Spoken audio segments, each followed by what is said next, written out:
916 സ്വർണ്ണാഭരണങ്ങളുടെയും വെള്ളിയാഭരണങ്ങളുടെയും വിപുലമായ കളക്ഷനുകൾ ഒരുക്കി Alison gold souk നിങ്ങളെ സ്വാഗതം ചെയ്യുന്നു. Alison gold souk, AM market, Manalimal bus stand, Wandoor.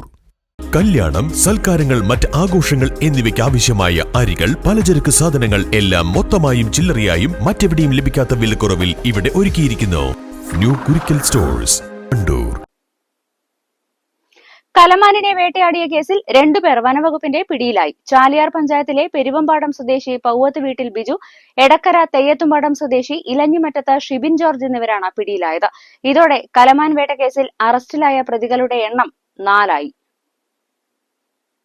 2 പ്രതികളെ കൂടി പിടികൂടാനുണ്ട്. വഴിക്കടവ് പുന്നക്കൽ സ്വദേശി ഇർഷദ് എന്ന കുഞ്ഞാണി, വഴിക്കടവ് കെട്ടുങ്ങൽ സ്വദേശി ജിയാസ് എന്നിവരെയാണ് ഇനി പിടികൂടാനുള്ളത്. മാർച്ച് 27-നാണ് ചാലിയാർ പഞ്ചായത്തിലെ മൂലേപ്പാടം തറമുറ്റം ഭാഗത്ത് പന്തീരായിരം വനമേഖലയിൽ നിന്നും കലമാനെ വെടിവെച്ച് കൊന്ന് ഇറച്ചി കടത്തിക്കൊണ്ടുപോയത്. മൻസൂർ അലിയാണ് കലമാനെ വെടിവെച്ചത്. ഇതിനുവേണ്ട സഹായങ്ങൾ ചെയ്തു കൊടുക്കുകയും ഇറച്ചി വാഹനത്തിൽ കയറ്റാൻ സഹായിച്ചതും ഉൾപ്പെടെയാണ് ബിജുവിനെ കേസിൽ പ്രതി ചേർക്കാൻ കാരണം. വന്യമൃഗങ്ങളെ വേട്ടയാടി ഇറച്ചി വിൽപ്പന നടത്തുന്ന സംഘത്തിലെ കണ്ണികളാണ് പിടിയിലായതെന്ന് Akampadam deputy range officer VK Muhsin പറഞ്ഞു. പ്രതികളെ ഇന്ന് വനം കോടതിയിൽ ഹാജരാക്കും. മറ്റു പ്രതികൾക്കായി വനം വകുപ്പ് അന്വേഷണം ഊർജിതമാക്കിയിട്ടുണ്ട്. വഴിക്കടവ് പൂവത്തിപ്പൊയിൽ സ്വദേശി മുജീബ് 8 കിലോ കലമാൻ ഇറച്ചിയുമായി വനം വിജിലൻസിന്റെ പിടിയിലായതോടെയാണ് വേട്ട സംഘം കുടുങ്ങിയത്.